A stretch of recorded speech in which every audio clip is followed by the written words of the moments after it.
وہ دور جب انسان پتھر کے آگے جھکتا تھا، کعبہ جو ابراہیم علیہ السلام نے توحید کے لیے بنایا تھا بتوں سے بھر چکا تھا۔ 360 بت۔ لوگ کہتے تھے ہم ان کی عبادت صرف اس لیے کرتے ہیں کہ یہ ہمیں اللہ کے قریب کر دیں۔ بابا کیا ہم کچھ کھیلیں گے؟ بیٹیوں کو زندہ دفن کیا جاتا تھا۔ قرآن نے بعد میں اس منظر کو یوں بیان کیا، اور جب زندہ دفن کی گئی لڑکی سے پوچھا جائے گا کس گناہ میں اسے قتل کیا گیا، شراب فخر تھی، ظلم طاقت تھا، خون ریزی روایت، کوئی قانون نہیں، کوئی رہنما نہیں۔ پھر اسی اندھیرے میں ایک نور پیدا ہوا، نہ والد کا سایہ، نہ دولت، نہ لشکر، اور پھر بھی ان کا رب انہیں پوری کائنات کا رہنما بنانے والا تھا۔ وہ کبھی بھی بت کے سامنے نہیں جھکے، کبھی جھوٹ نہیں بولا۔ لوگ بھی کہتے تھے ہم نے کبھی ان کے جیسا ایماندار شخص نہیں دیکھا۔ اور ان کا نام ہے محمد صلی اللہ علیہ وسلم۔ اور پھر تاریخ کے وہ لمحے آنے والے تھے جو شرک کی بنیادیں ہلا دیں گے، بت گریں گے، قبیلے ٹکرائیں گے، اور حق کے پیغام پر تلواریں اٹھیں گی۔ یہ پیغام رکنے والا نہیں تھا، اسلام ابھرنے والا تھا۔ آج سے تقریباً 8000 سال پہلے حضرت آدم علیہ السلام، انسانیت کے پہلے نور، ہر چیز کا علم ان کو اللہ نے دیا۔ زمین، پانی، آسمان اور انسان کے نام، سب کچھ ان کے علم میں تھا۔ ہر قوم میں رسول بھیجا جائے گا، اور تمہاری اولاد میں سے بھی ایک رسول آئے گا۔ میرے بچوں، اللہ نے مجھ پر روشنی عطا کی، اور اب تمہاری نسلوں میں سے بھی رسول آئیں گے۔ وہ صرف اللہ کی عبادت کی دعوت دیں گے اور انسانیت کو نور سے روشن کریں گے۔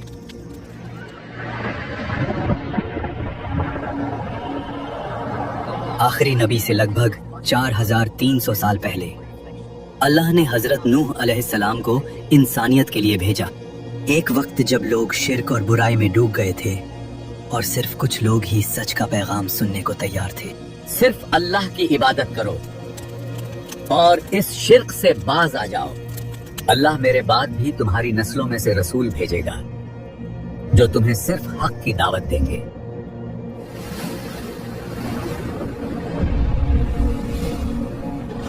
آخری نبی سے لگ بھگ 2600 سال پہلے دنیا پھر شرک میں ڈوب چکی تھی۔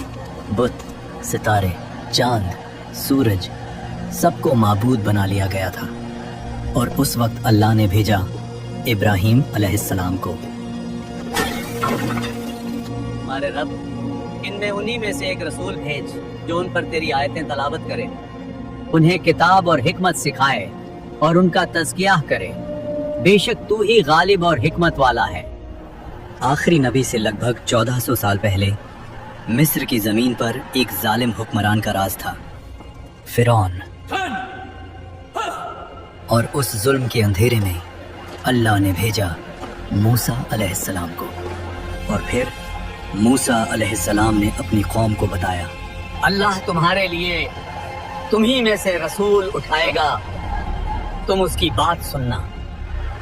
آخری نبی سے لگ بھگ 600 سال پہلے بنی اسرائیل میں فتنہ، ریا اور تحریف پھیل چکی تھی، اور پھر اللہ نے ایک نشانی بھیجی، حضرت عیسیٰ علیہ السلام۔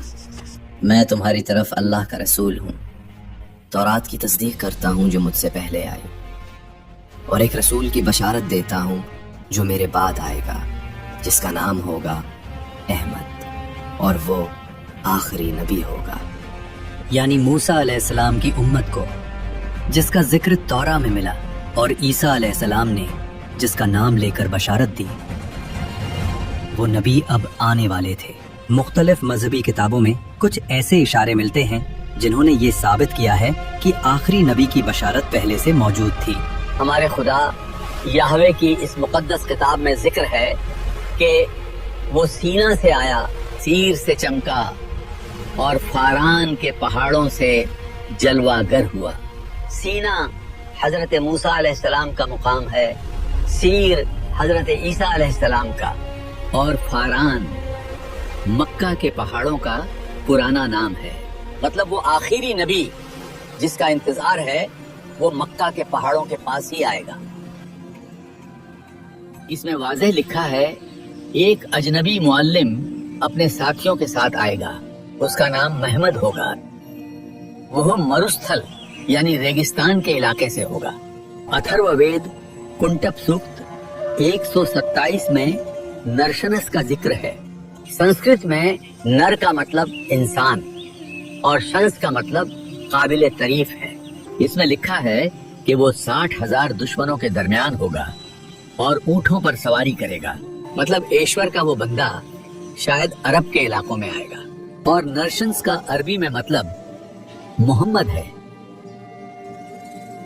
है गुरु बुद्धा, आपके बाद हमें कौन सिखाएगा? मैं खुदा का पहला बंदा नहीं हूँ और नहीं आखिरी हूँ।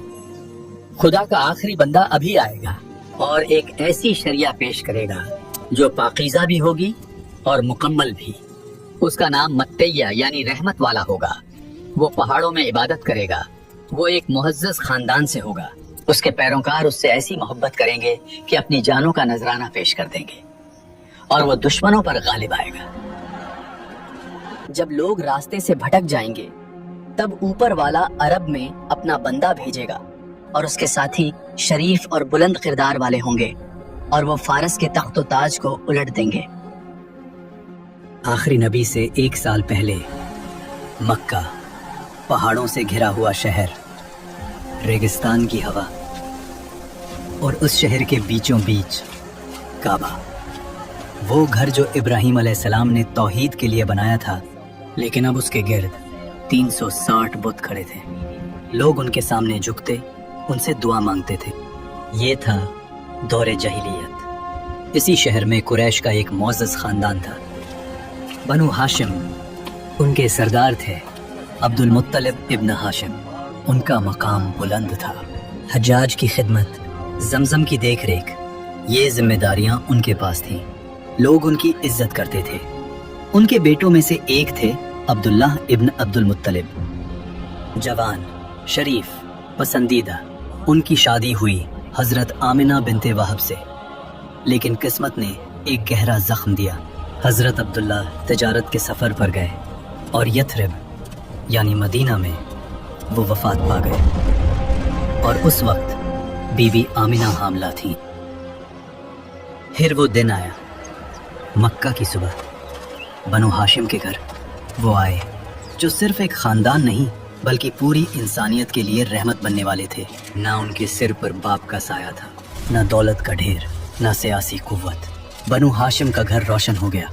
हजरत अब्दुल मुत्तलिब ने अपने घर वालों और करीबियों को बुलाया। वो मुस्कुराए और कहा, ये अल्लाह की रहमत है। इस बच्चे का नाम ऐसा होना चाहिए जो लोगों के लिए इज्जत का सबब बने। और फिर कुरान में अल्लाह ने इस नाम को हमेशा के लिए महफूज कर दिया, मुहम्मदुन रसूलुल्लाह। आज हर अज़ान में, हर नमाज में उस नाम के बगैर शहादत मुकम्मल नहीं होती। अरब रिवायत के मुताबिक बच्चों को पैदाइश के फौरन बाद देहात भेजा जाता था ताकि ज़बान फासिह हो और जिस्म मजबूत बने। सही हदीस से साबित है कि नबी सल्लल्लाहु अलैहि वसल्लम बनु साद में पले। हलीमा सादिया एक गरीब और कमज़ोर खातून उनकी देखभाल और नशो नुमा की जिम्मेदारी लेती हैं। शुरू में हलीमा के घर कोई बरकत नहीं थी। उनकी ऊँटनी और गायें कमज़ोर थीं, लेकिन जैसे ही नबी सल्लल्लाहु अलैहि वसल्लम उनके साथ आए, वहाँ बरकत बरसने लगी और उनका घर खुशहाल हो गया। नन्हे नबी सल्लल्लाहु अलैहि वसल्लम ने वहाँ 4 साल तक वक्त गुजारा। वो वक्त सिर्फ दूध और खेल का नहीं था। यहाँ उनकी पहली तालीम उनके माहौल और कायनात से शुरू हुई। 4 साल के बाद वक्त आया कि उन्हें उनकी वालिदा के पास वापस भेजा जाए। हलीमा ने उनका हाथ छोड़ा, लेकिन अपनी आंखों से देखा। ये सिर्फ हमारे लिए नहीं बल्कि पूरी इंसानियत के लिए रहमत और बरकत बनेंगे। बीबी आमिना के पास लौटकर नबी सल्लल्लाहु अलैहि वसल्लम ने फिर अपनी माँ का प्यार महसूस किया। ये वक्त छोटी उम्र का था, लेकिन सबसे गहरा असर यहीं से शुरू हुआ। 6 साल की उम्र में नबी सल्लल्लाहु अलैहि वसल्लम अपनी वालिदा के साथ सफ़र पर थे और उसी सफ़र में उनकी वालिदा बीबी आमिना अब्वा के मकाम पर वफात पा गई। रेगिस्तान के बीच नन्हा बच्चा अपनी माँ को अपनी आंखों के सामने दुनिया से रुख करते देखता है। नबी सल्लल्लाहु अलैहि वसल्लम अब माँ के सहारे से भी महरूम हो गए। उनके साथ उम्मे ऐमन रजी अल्लाहु अन्हा थी, जो उनकी खादिमा और ज्यादा हिफाजत करने वाली थी। वो उन्हें साथ लेकर मक्का ले आए और हजरत अब्दुल मुत्तलिब के पास ले गए। वक्त गुजरता रहा और नबी सल्लल्लाहु अलैहि वसल्लम अपने दादा के साथ रहने लगे। आप भी हमारे साथ खेलो। फिर कुछ साल बाद 8 साल की उम्र में दादा हजरत अब्दुल मुत्तलिब का भी इंतकाल हो गया। नबी सल्लल्लाहु अलैहि वसल्लम फिर पूरी तरह से दुनिया के सहारे से महरूम हो गए, लेकिन अल्लाह का सहारा हमेशा साथ था। अल्लाह ने फरमाया, तुम्हारे रब ने तुम्हें ना छोड़ा है और ना ही नाराज हुआ है। अब जिम्मेदारी आई हजरत अबू तालिब यानी उनके चाचा पर। रिवायत में आता है कि अबू तालिब उन्हें अपने बिस्तर पर सुलाते, सफर में साथ ले जाते और उनसे गहरी मोहब्बत करते थे। एक रात घर में खाना कम था, बच्चे भूखे थे। हजरत अबू तालिब ने देखा नबी सल्लल्लाहु अलैहि वसल्लम चुपचाप बैठे हैं। अबू तालिब ने उनकी तरफ देखकर कहा, भतीजे, तुम खाना क्यों नहीं लेते? उन्होंने नर्म आवाज में कहा, चाचा पहले मेरे भाई खा ले। अबू तालिब का दिल भर आया। वो अपनी बीवी फातिमा बिनते आसद से कहते, वल्लाह ये बच्चा अलग है, इसमें एक नरमी है जो किसी और में नहीं। 12 साल की उम्र में हजरत अबू तालिब उन्हें अपने साथ तिजारत के सफर पर शाम ले गए। रेगिस्तान, काफिला, ऊंटों की घंटियां और एक संजीदा खामोश तबीयत जो बाकी बच्चों से बिल्कुल अलग थी। वो छोटी उम्र से ही माहौल को समझने लगे। यह सिर्फ रोजी नहीं थी, यह सब्र की तालीम थी, तन्हाई की आदत थी, लीडरशिप की बुनियाद थी। फिर जवानी में तिजारत शुरू हुई। मक्का के लोग उन्हें कहने लगे, ये अलामीन है, सच्चा, अमानतदार। ये लक़ब वही लोग दे रहे थे जो शिर्क में डूबे हुए थे। फिर एक दिन मक्का में वो लम्हा आता है जब हजरे अस्वद को अपनी जगह रखने का वक्त आया। हर कबीला चाहता था ये शरफ सिर्फ हमें मिले। हजरे अस्वद को हम रखेंगे, ये हमारा हक है। आवाजें तेज हो जाती हैं, तलवारें निकालने तक बात पहुंच जाती है। रिवायत में आता है कि 4-5 दिन तक तनाव रहा, खून बहा देने तक का इरादा हो गया था। फिर एक बुजुर्ग ने कहा, कल सुबह जो सबसे पहले उस दरवाजे से दाखिल होगा उसी को फैसला करने देंगे। सुबह होती है, दरवाजा खुलता है और जो शख्स अंदर आता है वो है मोहम्मद सल्लल्लाहु अलैहि वसल्लम। लोग कहते, ये अलामीन हैं, हम इस पर राजी हैं। नबी सल्लल्लाहु अलैहि वसल्लम ने माहौल देखा, ना गुस्सा ना जल्दी, बस गहरी सोच। फिर फरमाया, एक चादर लाओ। चादर बिछाई गई। उन्होंने अपने मुबारक हाथ से हजरे अस्वद को उठाया, चादर के बीच में रखा। फिर फरमाया, हर कबीले का सरदार इस चादर का कोना पकड़े। सबने कोना पकड़ा, साथ मिलकर पत्थर को उठाया। जब जगह तक पहुंच गए, नबी सल्लल्लाहु अलैहि वसल्लम ने अपने हाथ से उसे उसकी जगह रख दिया। खतरा खत्म, खून रुक गया, लड़ाई खत्म। जाहिलियत के दरमियान एक फैसला जिसने तलवारों को झुकने पर मजबूर कर दिया। वो अभी नबी नहीं बने थे मगर रहनुमा बन चुके थे। एक दिन मक्का के चंद सरदार अबू तालिब से कहते, तुम्हारा भतीजा अलग है, उस जैसा जवान हमने नहीं देखा। मैं उसे बचपन से देख रहा हूँ, उसने कभी झूठ नहीं बोला। काश तुम देख सको जो मैं महसूस करता हूँ। वक्त गुजरता रहा और फिर एक दिन मक्का की सबसे मोहतरम और अमीर ताजिर खातून हजरत खदीजा बिन्त खुवैलिद, वो अक्लमंद, वकार वाली और किरदार में बुलंद थी, लेकिन उनकी जिंदगी आसान नहीं रही। सीरा की रिवायत के मुताबिक वो जवान उम्र में 2 बार बेवा हो चुकी थी।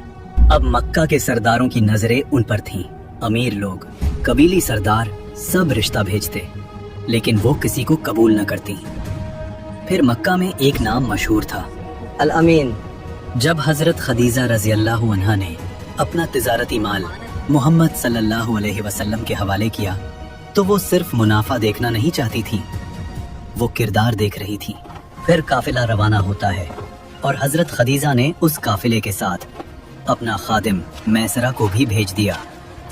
सफर से वापसी पर मुनाफा आम से ज्यादा था, मगर सबसे बड़ी चीज उनका किरदार। मैसरा ने कहा, मैंने ऐसा सच्चा और पाक इंसान नहीं देखा। यहीं से एक फैसला उनके दिल में पैदा हुआ। उन्होंने अपनी सहेली नफीसा को भेजा। नफीसा ने पूछा, या मोहम्मद, आप शादी क्यों नहीं करते? जवाब आया, मेरे पास वसाइल नहीं। नफीसा ने कहा, अगर आपको हुस्न, शरफ और माल सब मिल जाए तो? उन्होंने पूछा, कौन? जवाब आया, खदीजा। फिर निकाह हुआ। नबी सल्लल्लाहु अलैहि वसल्लम की उम्र 25 साल, हजरत खदीजा रजी अल्लाह अन्हा 40 साल। ये घर सुकून वाला था। बाद में कुरान ने इस सुकून को यूं बयान किया, और उसने आपको गरीब पाया फिर बेनियाज कर दिया। अल्लाह ने उन्हें फिर औलाद अता की। कासिम, ज़ैनब, रुकैया, उम्मे कुलथूम और फातिमा। फिर नबूवत के बाद अब्दुल्ला पैदा हुए, मगर कासिम और अब्दुल्ला बचपन ही में वफात पा गए। एक माँ जिसने बच्चों को खोने का दर्द देखा, और फिर अल्लाह ने उन्हें वो मकाम दिया कि वो नबूवत के घर की पहली मलका बनी। जब नबी सल्लल्लाहु अलैहि वसल्लम की उम्र 35 साल हुई तो मक्का शिर्क में डूब चुका था। बुतों की इबादत, जुल्म, शराब, जुआ, सूद। मगर मोहम्मद सल्लल्लाहु अलैहि वसल्लम का दिल बेचैन। वो अक्सर शहर से निकलकर जबल नूर पर चढ़ते और गारे हिरा में तन्हा रहते, तन्हा इबादत करते। हजरत खदीजा रजी अल्लाह अन्हा उनके लिए खाना लेकर आती। फिर एक रात नबी सल्लल्लाहु अलैहि वसल्लम की उम्र 40 साल, रेगिस्तान खामोश, गार में अंधेरा और तारीख बदलने वाली थी। फिर अचानक गार में एक रोशनी आती है, एक नूर। वो थे हजरत जिब्राइल अलैहिस्सलाम। उन्होंने कहा, इकरा, पढ़ो। नबी सल्लल्लाहु अलैहि वसल्लम ने जवाब दिया, मैं पढ़ नहीं सकता। जिब्राइल अलैहिस्सलाम ने फिर कहा, इकरा। नबी सल्लल्लाहु अलैहि वसल्लम ने फिर वही जवाब दिया, मैं पढ़ नहीं सकता। जिब्राइल अलैहिस्सलाम ने तीसरी मर्तबा फिर कहा, पढ़ो। नबी सल्लल्लाहु अलैहि वसल्लम ने बेबस होते हुए कहा, मैं क्या पढ़ूं? फिर जिब्राइल अलैहिस्सलाम ने पढ़ना शुरू किया, इक़रा बिस्मि रब्बिकल्लज़ी खलक़, खलक़ल इंसान मिन अलक़, इक़रा व रब्बुकल अकरम, अल्लज़ी अल्लम बिल क़लम, अल्लमल इंसान मा लम यअलम। मोहम्मद सल्लल्लाहु अलैहि वसल्लम का दिल तेज धड़कने लगा। वो घबरा गए, लेकिन रूह में एक सुकून भी महसूस हुआ। वही पहली वही थी, अल्लाह का पैगाम, इंसानियत के लिए नूर का आगाज। रात का अंधेरा, गारे हिरा से नीचे उतरते कदम तेज हुए। घर का दरवाजा खुलता है। मोहम्मद सल्लल्लाहु अलैहि वसल्लम की सांस तेज। वो हजरत खदीजा से फरमाते हैं, मुझे कंबल ओढ़ दो। हजरत खदीजा फौरन कंबल देती हैं। जब घबराहट कम होती है तब नबी सल्लल्लाहु अलैहि वसल्लम सारा वाकया सुनाते हैं। यहीं हजरत खदीजा का तारीखी जवाब आता है, अल्लाह कभी आपको रुस्वा नहीं करेगा। आप रिश्तेदारों का ख्याल रखते हैं, कमजोर का बोझ उठाते हैं, मेहमान नवाजी करते हैं और सच के साथ खड़े रहते हैं। फिर वो उन्हें वरका बिन नौफल के पास ले गईं। वो 80 साल के बुजुर्ग थे जो इंजील पढ़ते थे, तौहीद को जानते थे और उन्हें तमाम आसमानी किताबों का इल्म था। मोहम्मद सल्लल्लाहु अलैहि वसल्लम सारा वाकया बयां करते हैं। वरका का चेहरा बदल जाता है। ये वही फरिश्ते जिब्राइल हैं जो मूसा अलैहिस्सलाम के पास आया करते थे। काश मैं उस वक्त जवान होता जब आपकी कौम आपको निकाल देगी। मोहम्मद सल्लल्लाहु अलैहि वसल्लम हैरान होकर कहते हैं, वो मुझे निकाल देंगे? पर मैंने तो कभी किसी के साथ बुरा नहीं किया। जो भी ऐसा पैगाम लाया उससे दुश्मनी की गई। कमरे में खामोशी। ये पहली बार था जब मुस्तकबिल का तूफान लफ्जों में बयां हुआ। फिर एक रोज हजरत जिब्राइल अलैहिस्सलाम नबी सल्लल्लाहु अलैहि वसल्लम के सामने जाहिर होते हैं और उन्हें एक वादी ले जाते हैं और कहते हैं, अल्लाह की तरफ से आपको हुक्म आया है, नमाज अदा करो। फिर हजरत जिब्राईल अलैहिस्सलाम ने नबी सल्लल्लाहु अलैहि वसल्लम को वुज़ू का तरीका बताया और नमाज पढ़ना सिखाया। ये नमाज पूरी इंसानियत के लिए रहमत बनने वाली थी। नबी सल्लल्लाहु अलैहि वसल्लम ने नमाज अदा की और फिर वो अपने घर रवाना हो गए। सवाल ये है कि नबी सल्लल्लाहु अलैहि वसल्लम पे सबसे पहले ईमान कौन लाया? हजरत खदीजा रजी अल्लाह अन्हा। उन्होंने बिना एक पल सोचे कहा, मैं गवाही देती हूँ कि आप अल्लाह के रसूल हैं। पहली मोमिना। फिर एक छोटा लड़का सिर्फ 10 साल का, हजरत अली इब्न अबी तालिब, वो घर में थे। उन्होंने देखा कि नबी सल्लल्लाहु अलैहि वसल्लम और हजरत खदीजा नमाज पढ़ रहे हैं। हजरत अली रजी अल्लाह अन्हु ने पूछा, ये क्या है? नबी सल्लल्लाहु अलैहि वसल्लम ने जवाब दिया, ये अल्लाह का दीन है। हजरत अली ने कहा, मुझे अपने वालिद से मशवरा करने दें। रात सोच में गुजरी, सुबह वापस आए। अल्लाह ने मुझे पैदा किया है बिना अबू तालिब से पूछे, तो मैं अल्लाह की इबादत के लिए उनसे इजाजत क्यों लूं? और फिर उन्होंने इस्लाम कबूल कर लिया। फिर एक आजाद किया हुआ गुलाम जैद बिन हारिसा, उन्होंने भी इस्लाम कबूल कर लिया। अब वक्त था उस शख्स का जो इस्लाम का सबसे बड़ा साथी बनने वाला था। हजरत अबू बकर सिद्दीक रजी अल्लाह अन्हु, मक्का के मोहतरम ताजिर, नर्म मिजाज, सादिक। कुछ लोग उनके पास आते हैं और कहते हैं, अबू बकर, तुम्हारे दोस्त मोहम्मद ने अजीब दावा किया है। वो कहते हैं कि खुद कुछ नहीं, सिर्फ एक अल्लाह है। तुम उनके करीबी हो, जाओ उन्हें समझाओ। हजरत अबू बकर का चेहरा संजीदा हो जाता है। वो पूछते हैं, क्या उन्होंने ये कहा है? वो कहते हैं कि उन पर आसमान से वही आई है। हजरत अबू बकर सीधा मुड़कर चल पड़ते हैं। वो मोहम्मद सल्लल्लाहु अलैहि वसल्लम के घर में दाखिल होते हैं और सीधा पूछते हैं, या मोहम्मद, क्या ये सच है जो लोग कह रहे हैं? जवाब आता है, मैं अल्लाह का रसूल हूँ। मैं तुम्हें एक अल्लाह की इबादत की दावत देता हूँ। बस इतना, न दलील का ढेर, न लफ्जों का बोझ। अबू बकर सिद्दीक रजी अल्लाह अन्हु उन्हें देखते हैं। 40 साल की जिंदगी उनकी आंखों के सामने है। एक इंसान जिसे उन्होंने कभी झूठ बोलते नहीं देखा। और वो फौरन कहते हैं, मैं गवाही देता हूँ कि अल्लाह के सिवा कोई माबूद नहीं और आप अल्लाह के रसूल हैं। ये लम्हा छोटा था, लेकिन तारीख के लिए ये एक इनकलाब था। इस्लाम के ये पहले लोग जल्दी ही दुनिया का नक्शा बदल देने वाले थे। तूफान उठने वाला था। मक्का में कत्ल का मंसूबा शुरू हो चुका था। ये मोहम्मद की शायरी है। या उमर ने भी इस्लाम कबूल कर लिया है। जुल्म की शुरुआत, इस्लाम की पहली अज़ान, अल्लाहु अकबर, और काफिरों के साथ पहली जंग। लेकिन अल्लाह का मंसूबा चल रहा था और कुछ लोग तैयार हो रहे थे इस नूर के लिए।